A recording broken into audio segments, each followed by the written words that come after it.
ये 15 दिन अगर आपके पास चला गया तो आप रोएंगे बिलख बिलख कर, एक दिन भी आपको नहीं मिलने वाला है। मैथ्स में 100/100 चाहिए और बाकी सब्जेक्ट में फेल भी हो जाए तो कोई दिक्कत नहीं है। तो साइंस एक दिन, मैथ एक दिन, एसएसटी एक दिन, हिंदी एक दिन, संस्कृत।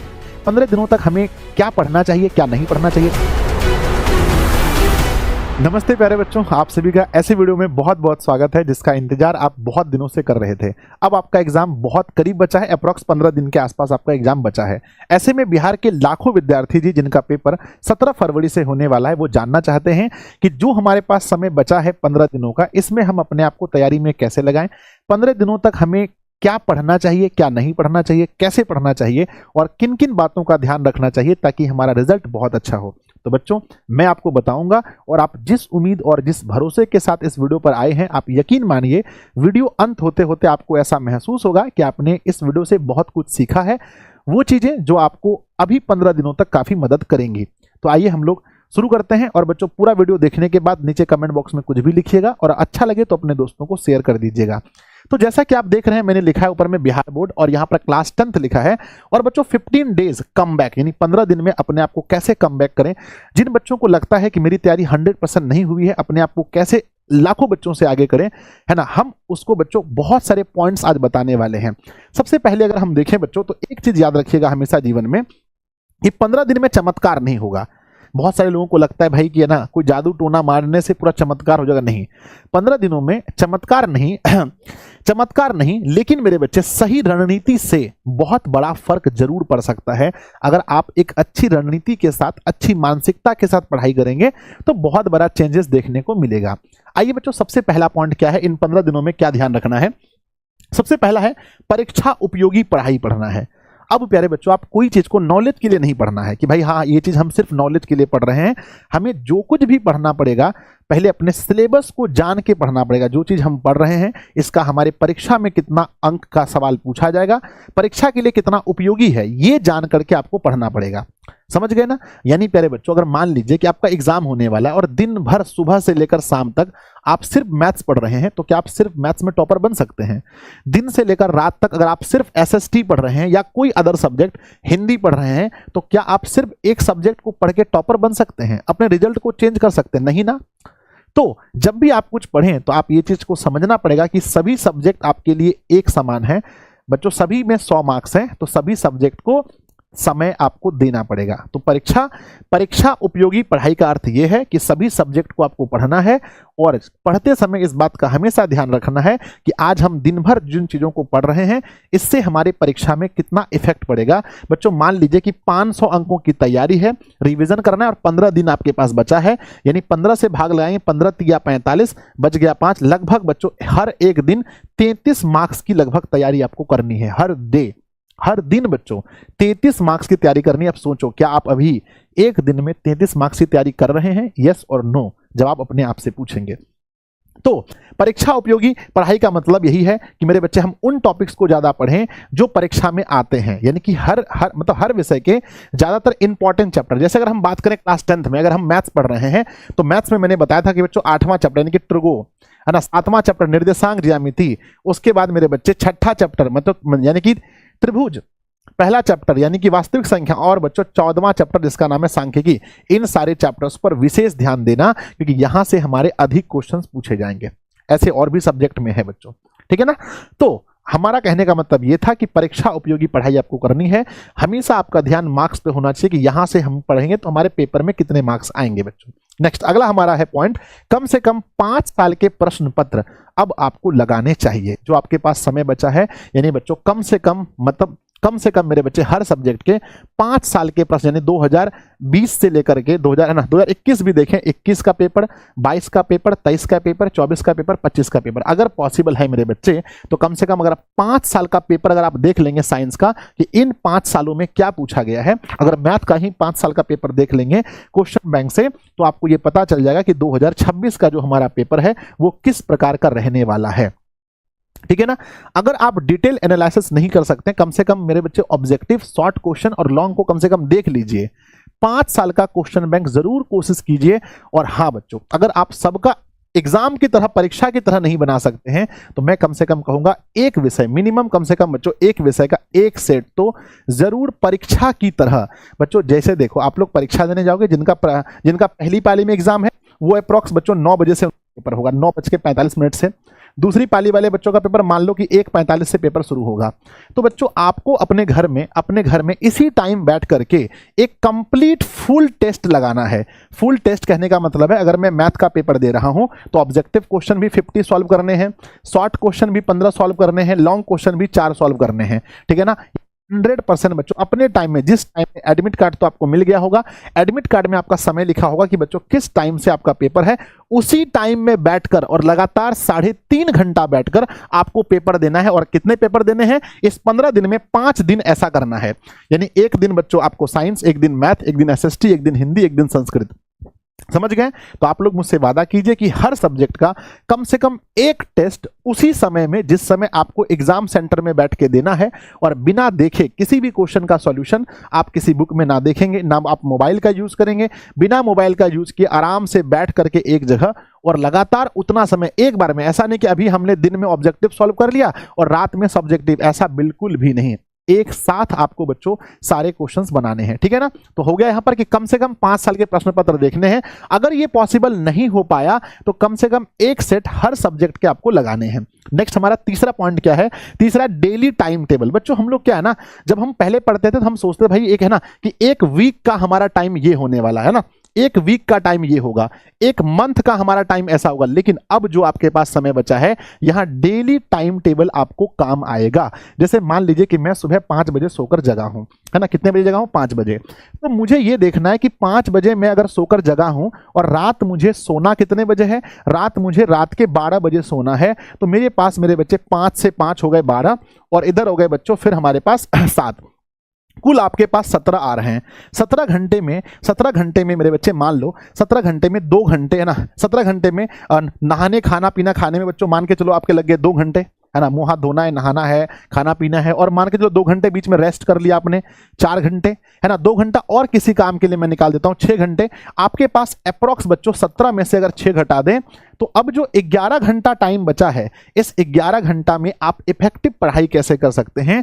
11 घंटे को आपको बांटना है। जो 11 घंटा बचा है इसमें किस सब्जेक्ट को कितना घंटा दे रहे हैं? मिनिमम मेरे बच्चे मैथ ऐसे सब्जेक्ट को मिनिमम आपको डेली 3 घंटा देना चाहिए, साइंस ऐसे सब्जेक्ट को डेली 3 घंटा, और बाकी जो 3 सब्जेक्ट है मेरे बच्चे 2 घंटा एसएसटी को, तो 6 2 8 हो गए। और 3 घंटा के अंदर आपको जो लैंग्वेज पेपर है उसको कवर करना चाहिए। तो मिनिमम बच्चों इतना समय मेरे अकॉर्डिंग देखेंगे। अगर मैं 10th में था तो उस समय मेरा यही रूटीन होता था, भाई 3 घंटे डेली मैथ्स पढ़ने हैं, साइंस पढ़ने हैं, एसएसटी कम से कम 2 घंटे पढ़ने हैं, बाकी 3 घंटे में लैंग्वेज पेपर को हिंदी और संस्कृत या बच्चों उर्दू के साथ जो भी है आपका पेपर उसको कवर करना है, ठीक है ना। तो अभी का जो पढ़ाई है मिनिमम 11 घंटे आपको करना है।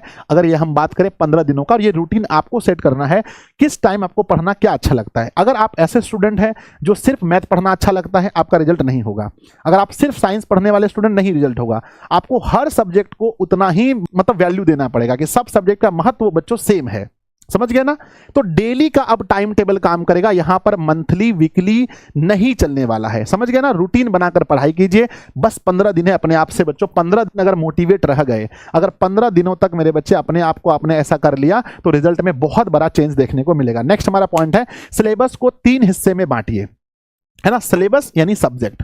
यहां अगर मैं बात करूं बच्चों, यहां पर सब्जेक्ट सिलेबस को मैं यहां पर सब्जेक्ट से डिनोट करता हूं कि सब्जेक्ट को 3 हिस्से में बांटिए। जैसे बच्चों स्ट्रॉन्ग सब्जेक्ट, एक होता है मीडियम और एक होता है वीक। जैसे मान लो कि मैं एक स्टूडेंट हूं और मेरा स्ट्रॉन्ग सब्जेक्ट मैथ्स है, यानी मैथ्स में मुझे कोई प्रॉब्लम नहीं है, कहीं से भी क्वेश्चन मैं बना सकता हूं, तो मेरा स्ट्रॉन्ग हो गया, है ना। एसएसटी मान के चलो बच्चों मेरा मीडियम है, तो एसएसटी को मैं यहां रखूंगा। मान लो कि बच्चों साइंस मेरा वीक है ना, साइंस मेरा वीक है तो मैं साइंस को यहां रखता हूं। हिंदी मेरा बहुत स्ट्रॉन्ग है, मैं स्ट्रॉन्ग में रखता हूं, है ना। उर्दू मान के चलो, या उर्दू या संस्कृत मेरे बच्चों वीक है तो उर्दू को यहां रखते हैं, एसएन के संस्कृत को यहां रखते हैं। हिंदी मेरा बच्चों मीडियम है, सॉरी हिंदी तो हो गया, इंग्लिश मेरा मीडियम है तो मैं इंग्लिश को यहां रखता हूं। अब क्या करना है मेरे बच्चे, जो स्ट्रॉन्ग सब्जेक्ट है इसको अगर मैं थोड़ा कम भी समय दूं, थोड़ा सा अगर 15 मिनट कम भी समय देता हूं पढ़ाई में, तो ज्यादा दिक्कत नहीं है। लेकिन बच्चों जो वीक सब्जेक्ट है हमारा, यहां पर थोड़ा सा 15 मिनट एक्स्ट्रा मुझे देना पड़ेगा, एक्स्ट्रा देना पड़ेगा। बच्चों देखो जो वीक सब्जेक्ट है, बच्चे इसको बहुत डरते हैं, वीक सब्जेक्ट सोचते हैं कि हम नहीं पढ़ें। वीक सब्जेक्ट में बच्चों पूरा गहराई में, मैं आपको बोलूंगा कि अब आपके पास समय नहीं है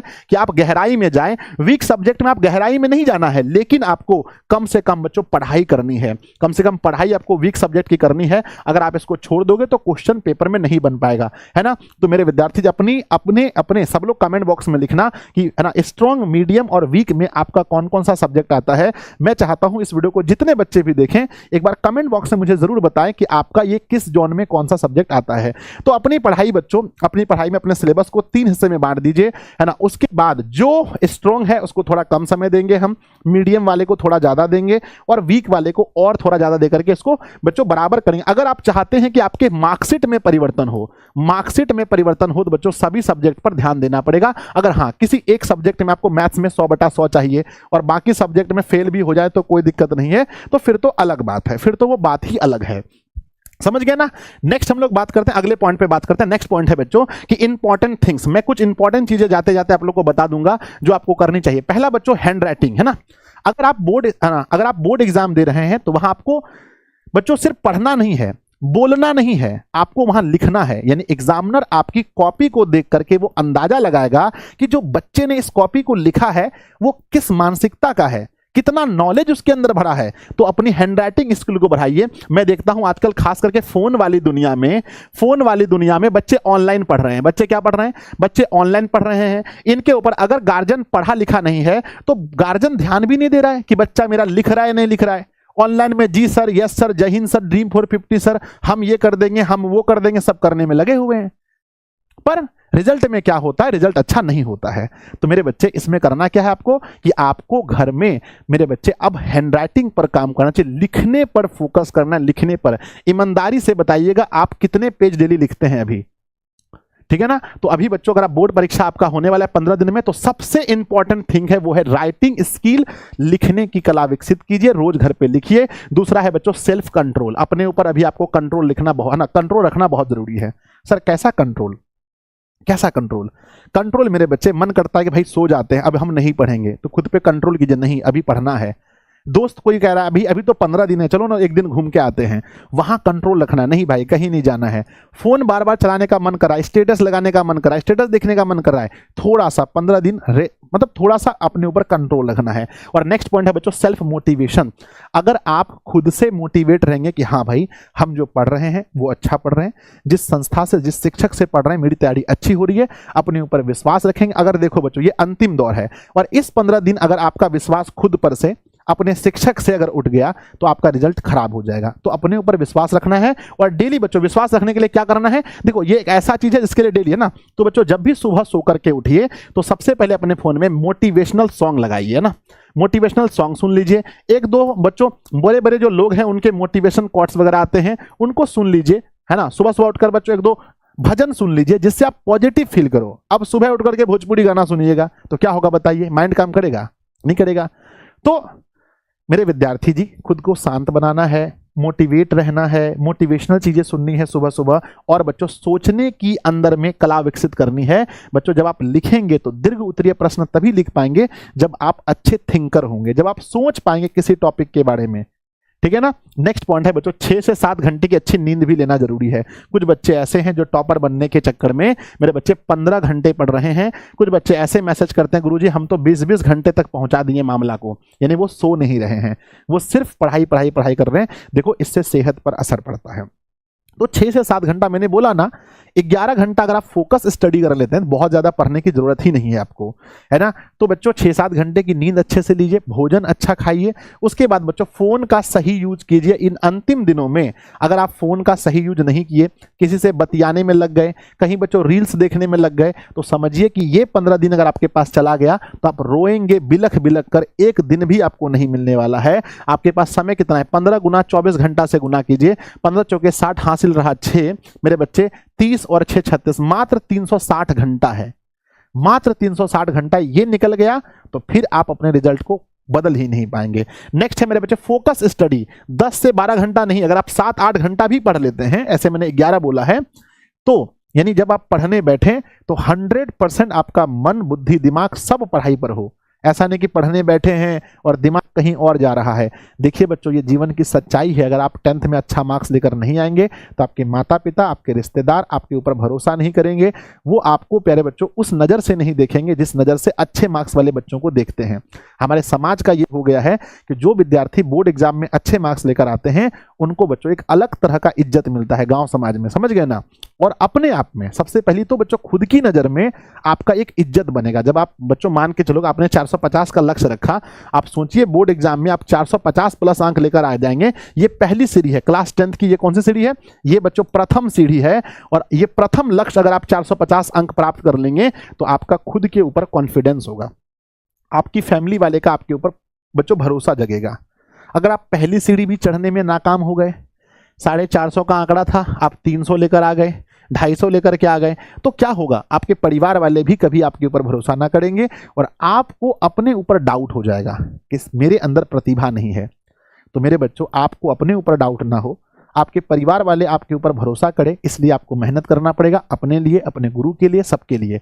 तो प्यारे बच्चों हो जाइए तैयार। और ये 15 दिन आपके पास बचा है, उसमें क्या क्या करना है आइए मैं एक बार फिर से बता देता हूं। पहला बच्चों याद रखना है कि 15 दिन में चमत्कार नहीं होता, लेकिन सही रणनीति से आप 15 दिन में बड़ा बदलाव ला सकते हैं। दूसरा है ना, पहला पॉइंट है परीक्षा उपयोगी आपको पढ़ना है। सभी सब्जेक्ट को ध्यान देना है, उन टॉपिक पर ज्यादा ध्यान देना है जिससे एग्जाम में क्वेश्चंस ज्यादा आते हैं। नेक्स्ट है प्यारे बच्चों कम से कम 5 साल के क्वेश्चन पेपर को देख लेना है। उसमें से कम 1 साल का क्वेश्चन पेपर 100% अपने एग्जाम टाइम पर, जिस टाइम पर बोर्ड एग्जाम है उसी टाइम में बैठ करके 100% उसका है ना सॉल्यूशन करना है मेरे बच्चे। 100% बाद में उसको मैच भी कर लेना है, जिस मॉडल पेपर से बनाएंगे सब में आंसर दिया होता है।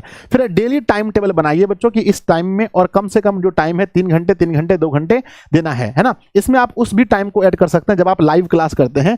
मान लीजिए कि लाइव क्लास मैथ का हो रहा है तो आप समझिए कि मैथ की पढ़ाई आपने कर ली। साइंस का देख रहे हैं तो साइंस का हो गया, एसएसटी का देख रहे हैं तो एसएसटी का आपने कर लिया, है ना। नेक्स्ट है प्यारे बच्चों क्या अगला हमारे पास क्या है कि सिलेबस को 3 हिस्से में बांटिए, स्ट्रॉन्ग, मीडियम और वीक। जो स्ट्रॉन्ग है उसको थोड़ा कम समय, है ना, मीडियम को थोड़ा कम समय, वीक वाले को थोड़ा ज्यादा समय दीजिए, लेकिन देना है। आगे है प्यारे बच्चों क्या हमारा इंपॉर्टेंट थिंग है हैंडराइटिंग पर एकदम ध्यान दीजिए, सेल्फ कंट्रोल रखिए, सेल्फ मोटिवेट रहिए, थिंकिंग अपने अंदर सोचने की क्षमता विकसित कीजिए। लॉन्ग क्वेश्चन तभी लिख पाएंगे जब आप सोचने की क्षमता आपके अंदर होगी। फिर बच्चों 6 से 7 घंटे का नींद लेना है और फोन का सही यूज कीजिए बच्चों, और फोकस स्टडी कीजिए, कम समय ही पढ़िए लेकिन 100% वहां पढ़ाई पर आप रहिए। बाकी बच्चों मेरी शुभकामनाएं आप लोग के साथ है, और आप लोग के लिए जो जरूरी चीज है मेरे द्वारा अगर आप मुझसे पढ़ रहे हैं तो जरूरी चीज है बच्चों की एग्जाम सीरीज। 100% इस एग्जाम सीरीज के एक वीडियो को आपको देखना है। दिशा ऑनलाइन क्लासेस पर जितना भी रामबाण का क्लास होगा, हर क्लास को 2 गुना स्पीड में ही सही, लेकिन हर क्लास को आपको देखना है मेरे बच्चे। तांडव की जितनी क्लासेस होंगी सबको देखना है। अंतिम प्रहार अभी क्लास होगी तो सभी क्लास को देखना है। यह 100% जरूरी है, नेसेसरी है कि अगर आप इस वीडियो तक पहुंचे हैं तो बच्चों दिशा का रामबाण, तांडव, अंतिम प्रहार हर वीडियो को देखिए। आपके एग्जाम के लगभग सवाल आपके परीक्षा में सब क्वेश्चन यहीं से आ जाएंगे, ठीक है ना। तो प्यारे बच्चों बाकी आप लोग मुझे कमेंट करके जरूर बताइएगा वीडियो कैसा लगा, और अपने दोस्तों में शेयर जरूर कीजिएगा। धन्यवाद प्यारे बच्चों, हम उम्मीद करते हैं कि इस वीडियो से आपको बहुत कुछ सीखने को मिला होगा।